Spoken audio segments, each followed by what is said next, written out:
Voilà, j'ouvre le son, c'est beaucoup mieux. Petra nous a rejoint pour nous parler du concert de Noël. Et oui, on est en plein dedans, entre les marchés de Noël, il y a aussi les concerts de Noël. Alors, c'est la combientième que, on va se dire, Petra, que tu organises en concert de Noël? Ben, en fait, là, c'est une toute première initiative, puisque bon, à l'initiative de l'Association des Amis de la Musique et de l'Orgue d'Assas, nous avons réuni les trois associations musicales du village d'Assas, l'école de musique et le chœur d'Assas, pour faire un concert de Noël en commun, du coup, avec choristes, élèves, organistes. C'est la première fois. Première fois, donc on va croiser les doigts. Alors on rappelle, hein, ça va se situer bien sûr à Assas, plus exactement où à Assas? Alors, à l'église Saint-Martial, à 18h, samedi 14, D'accord. voilà, décembre. Donc, si les gens veulent venir assister à ce concert, c'est un concert, comment on pourrait l'intituler ce concert? C'est un concert plutôt classique, lyrique?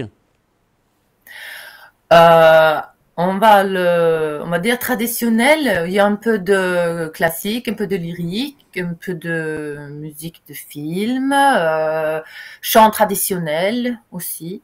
Voilà.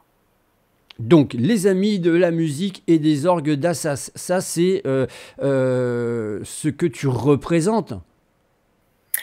Alors, je suis un petit peu chargée de la communication au sein des Amis de la musique et des orgues d'Assas.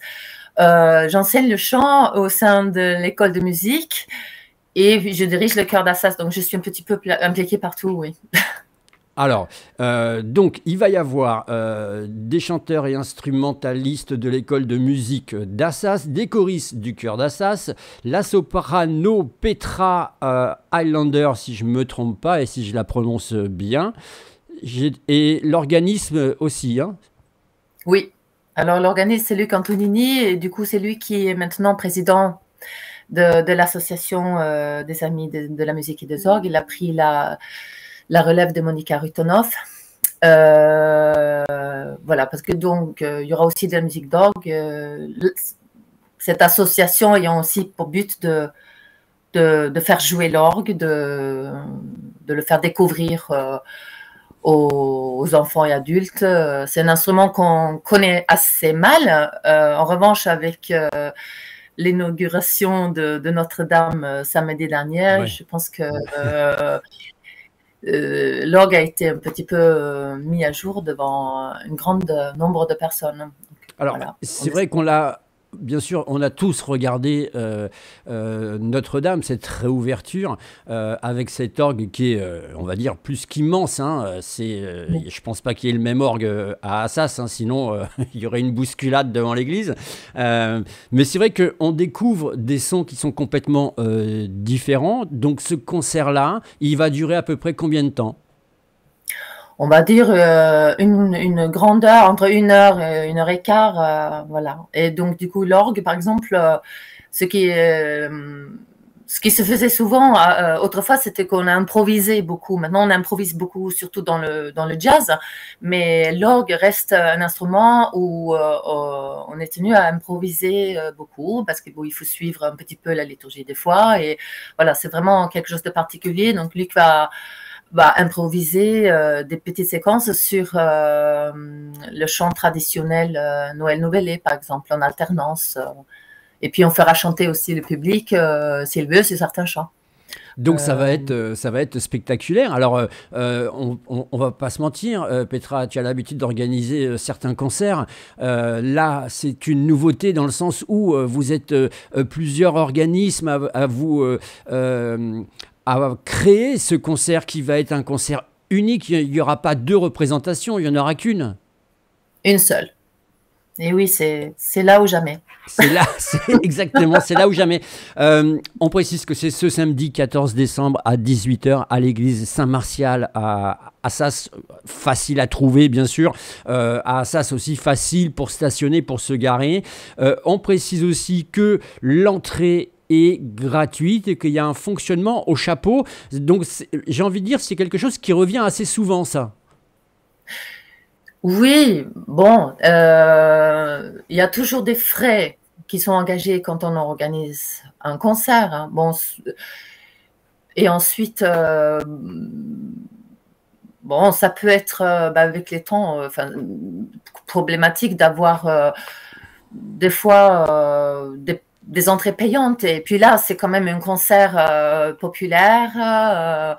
On mélange professionnel et amateur. Et voilà, on ne voulait pas non plus avoir une tarif payante, mais arriver à, comment dire, À sensibiliser oui, à les gens. sensibiliser et puis quand même rentrer dans nos frais parce que les associations aujourd'hui, ils ont quand même du mal un petit peu à survivre, surtout suite au Covid. Et non seulement en cherchant des adhérents qui voudront se joindre aux autres associations, mais aussi, voilà, il faut arriver un petit peu à équilibrer les budgets. Voilà.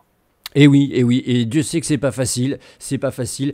En tout cas, c'est une superbe initiative avec là aussi, voilà, il y a des marchés de Noël, mais il y a aussi des chants de Noël, il y Oui, a des concerts comme ça qui sont faits et qui sont réalisés entre amateurs et professionnels. Là aussi, c'est super sympa. Si les gens nous regardent, ils peuvent se dire, mais moi j'aimerais bien, mais est-ce que je peux venir en famille avec mes enfants? bien sûr, justement, c'est un concert familial. On a des enfants qui participent à ce concert. On a voilà, les instruments qui sont représentés par l'école de musique. Il y a le piano, la guitare, la batterie, le violon et le chant. Voilà, donc on a des enfants qui jouent, qui chantent Et, aussi. et dernière petite question, là vous êtes en pleine répétition ou vous avez déjà répété et maintenant on se la joue tranquille jusqu'au concert?